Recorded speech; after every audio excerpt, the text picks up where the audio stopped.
live stream meeting setting up. And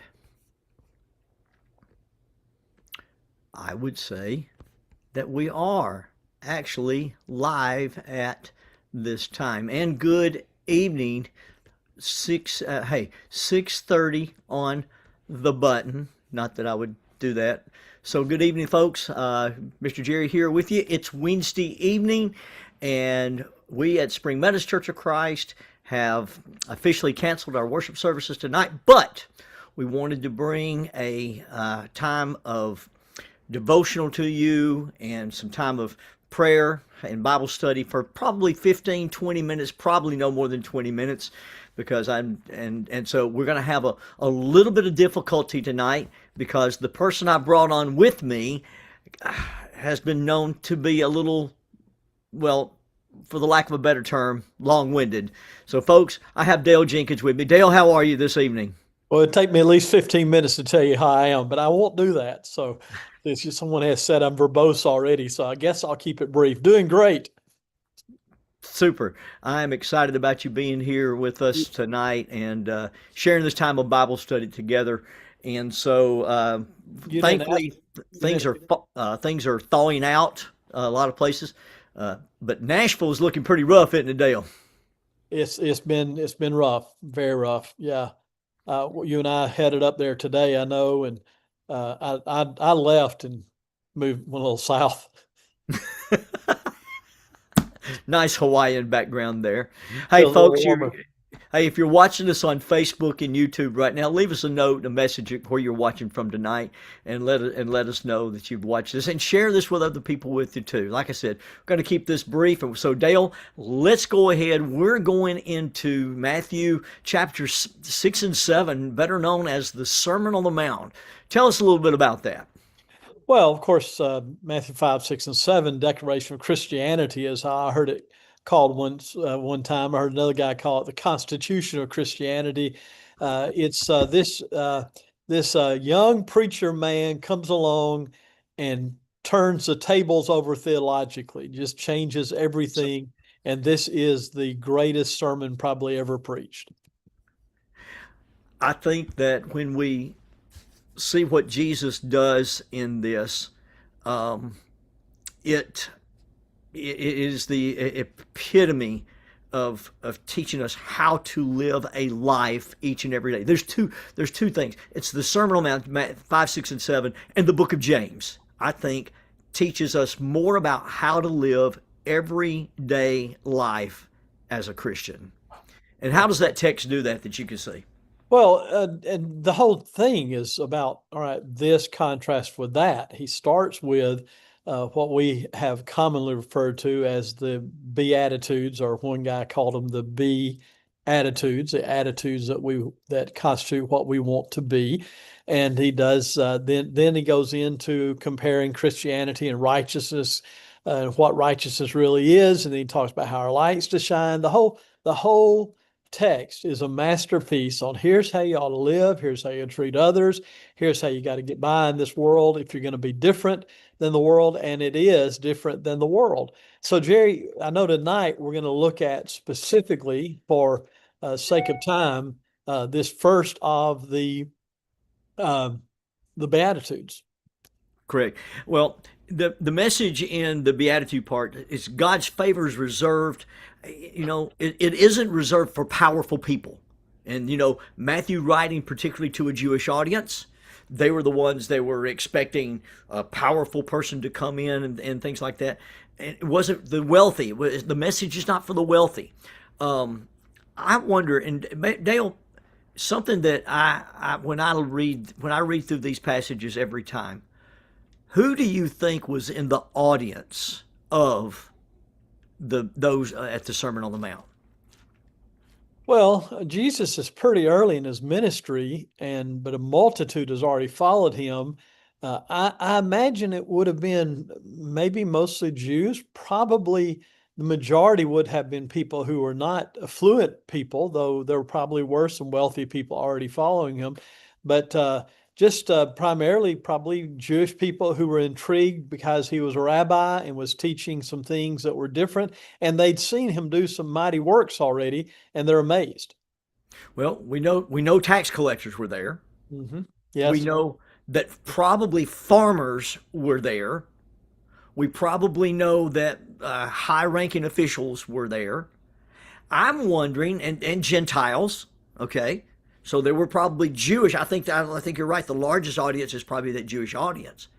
But what about the Gentiles there? And what about maybe the Romans that were there? What about the Romans that were kind of catching wind of what was in this whole concept? If nothing Jesus, else, Jerry, we do a big singing every year in December at the excuse me, at the Embassy Suites. right? And there'll be 3,000 plus of us in the room singing together.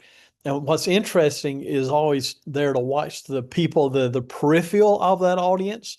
They're not really a part of the group. They're not really part of the singing, but they're intrigued by it and they kind of start pulling in a little bit to hear. And you said the Romans, there probably would have been Roman officials, Roman soldiers, Roman investigators. They had spies everywhere, Roman government did, trying to say, all right, he's got a multitude of people around him. What's he talking about? So yeah, there would have been quite an interesting audience. I think the audience is interesting to think about there.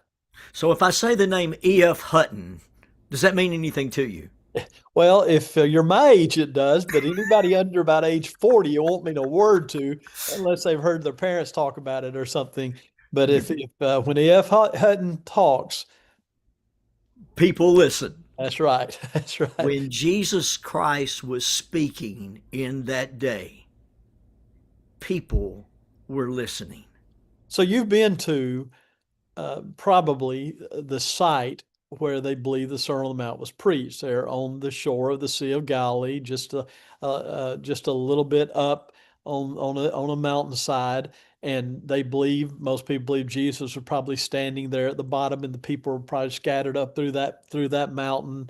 Multitude of people. We don't know exactly how many, but quite a number of folks there.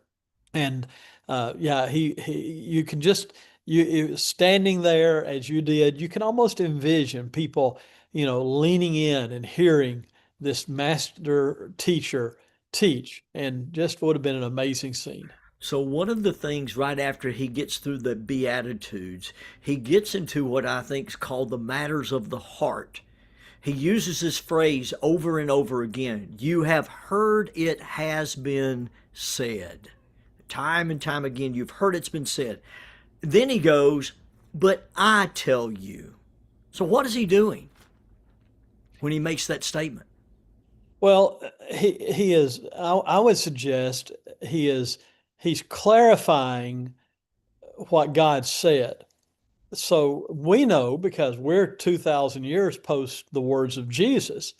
And we know sometimes people take Jesus' words and twist them to mean things that Jesus never intended them to mean because they belie other teachings that Jesus taught.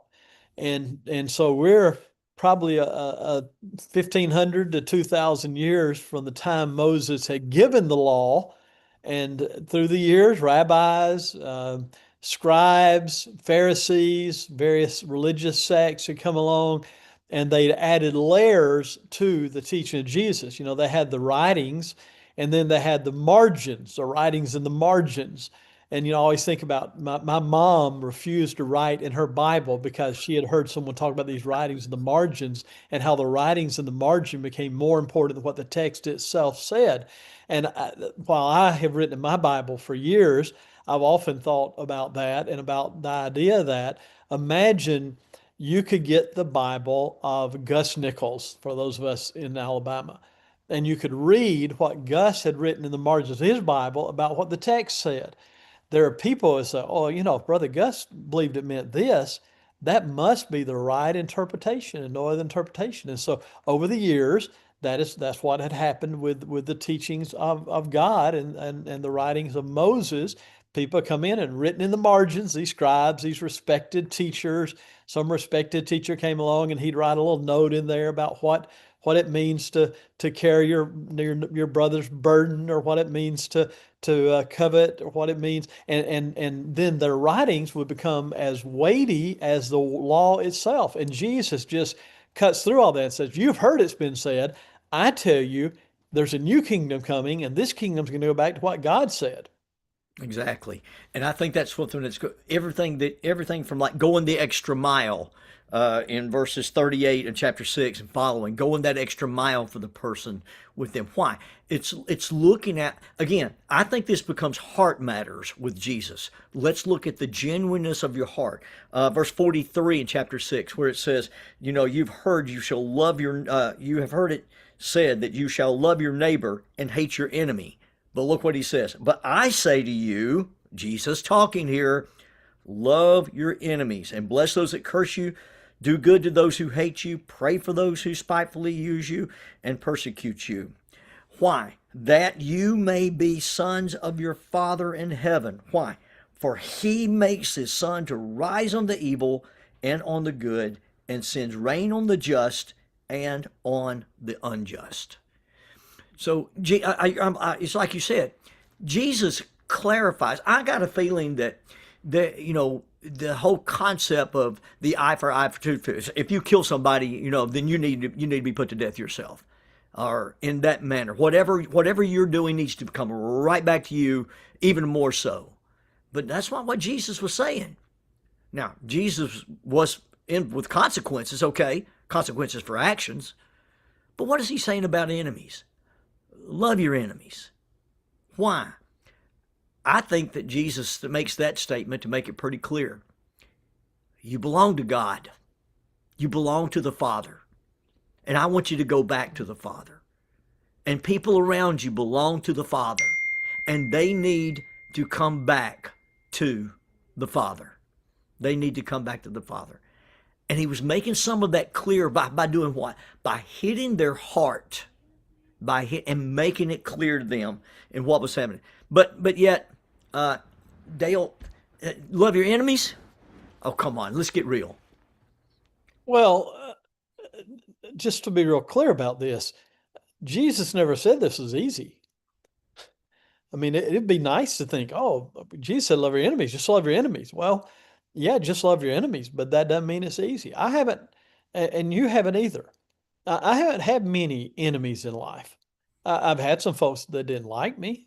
I've had some folks that could do with or without me, but enemies, not had a whole lot. But Right, I have had a couple, and I'll tell you this, it is not easy to love your enemies. Uh, right, but everything changes when I determine I'm going to do things the way God has said to do them rather than the way that I just determine I want to do. I was thinking as you were talking a minute ago, Jesus uses that little phrase, you've heard that it's been said. Unless I'm wrong, and I don't think I am, Jesus is the only person that used that phrase in the Bible. No one else said, you've heard it's been said. And so Jesus goes, you've heard it's been said. And then he says, and I know I may be going a little backward here, but then he says, but I say to you, uh, you know, it's kind of cool that Jesus said, I say to you. I don't know, and I'm sure there are those that have seen this and either would debunk it or would approve it. But Jesus is the I am. When he finally gets crucified, it's because he says, I am. Well, this may be the preamble to that. I'm putting myself on the level of the original one who wrote this. I'm telling you, this is what these texts mean. This is what this text says. This is the heart of this text. And that's what you were talking about earlier. Jesus gets right to the heart of the matter. And it is a heart matter. Loving my enemies, I could say all day long, it's a decision. It is. But you know what gets in the way of me loving my enemies? My heart. me, my heart, That gets in the your way heart. of me loving my enemies, my heart. Right. I've got to not only decide it intellectually, I've got to decide it emotionally. I've got to decide, all right, this is, intellectually, yeah, I'm going to love them. And then I see them coming and I think, no.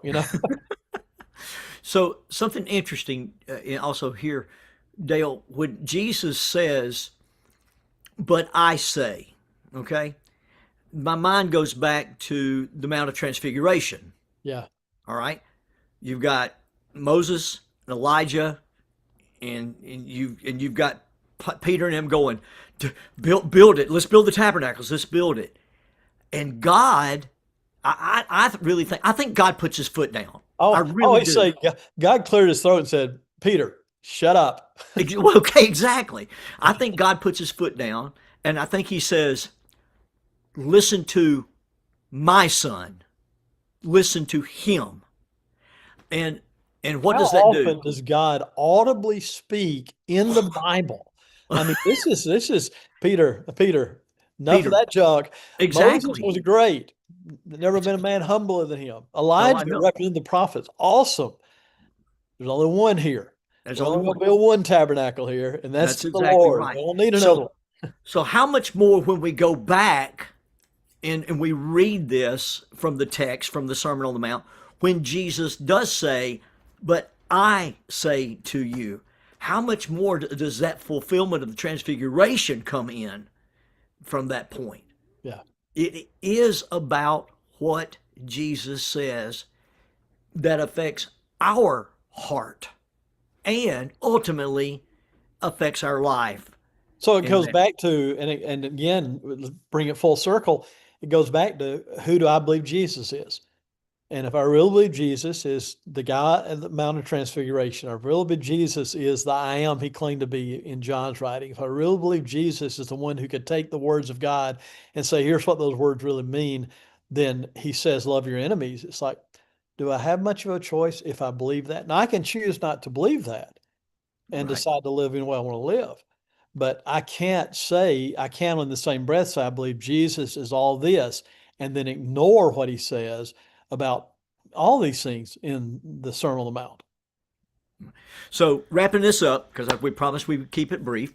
Mhm. Um, Doing good, having making sure that in this life that we live, we have to have the solid foundation that comes in here. We will say that even within the church that Jesus is the foundation of our life. But how do we show that? How do we show in our life, in our everyday living, that Jesus is the foundation of our life? So I would suggest what you said is really key there in our everyday living. It's not in our church building practices, though it would involve our church building practices. It's not that we decide not to behave there, but it's all right. I know people who they're a Christian on Sunday and Monday they're the devil. The way they treat their employees, the way they treat their fellow workers, the way they treat their husband or their wife or their children. How do we do it? Well, it's how we treat other people. It's how we behave. Do we really respect the words of Jesus? And the way you can respect them, Jesus said, if you love me, keep my commandments. If you really respect his words, you'll do his words. So that fulfills the new law that Jesus presents. Paul says, I believe it's in Colossians chapter 3, Dale, where he says, "For Christ, who is our Life. life." I think that's 18 or 21, one or the other. Yes, that's But correct. it's in there. So by taking the examples found from the Sermon on the Mount, you know, treating one another with kindness. When people rebuke you, you don't rebuke back. You bless them, you love them. You're the poor in spirit. All of those in the first part. And then you get to those points of going the extra mile with someone. If it was like when the Roman soldier, we've heard the story. Well, when the Roman soldier beckons you to carry his pack, don't just carry it one, carry it two. And then, you know, that is part of what Jesus is talking about in everyday living. And we don't do it to be showy. We don't do this to be showy. We're not the man uttering the prayer up in the air. Look at me, look at me, look at me. It's just how we live our life each and every day. So a couple of things. You mentioned that verse in Colossians 3. It actually says, when Christ, who is our life, shall appear. The phrase is our in your Bible is in italics, which means it wasn't in the original. So he's actually Correct. saying, when Christ, our life. And interesting enough, that is the only phrase, the only time in the Bible where that phrase "Christ our life" appears. Doesn't appear anywhere else. It's kind of neat because in Colossians he's exalting Christ and his place in our life, and he is our life.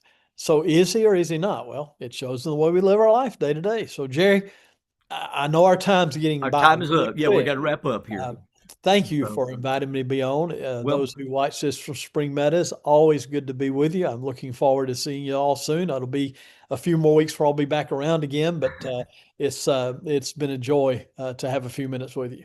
well, thank you very much for joining us tonight, Dale. And those for you that are from Spring Meadows, thank you so much for watching. Please check your emails out for announcements about people that might be sick. We had a good visit today with one of our dear sisters that's doing much, much better. Got prayers for one of our good brothers that's getting ready to have some serious heart surgery again tomorrow. So keep those in your prayers. Please check your emails for updates on things like that. But Okay, more Jerry, important of I've all, got to I get would back like to the beach. you're heading back to the beach. Well, folks, we would love to see you at Spring Meadows this coming Sunday morning at 9 a.m. for our worship time together. We have Bible study at 5 p.m. on Sunday evenings, and Wednesday evening, Lord willing, we'll be back in the building with no snow and ice and the coldness of this world around us. Folks, I'm going to close out with a prayer right now, and we're going to thank you so much for being with us. Let's pray together. Father, for the day, we give you thanks for the praise and glory that we offer to you. We thank you for the opportunity for this each and every day. Father, thank you for the opportunity we've been able to gather tonight and study from your word. Help your word to fill our heart, fill our life, and fill our spirit, that we might go out to the world and be more suitable in working for you each and every day. Thank you for our dear brother Dale.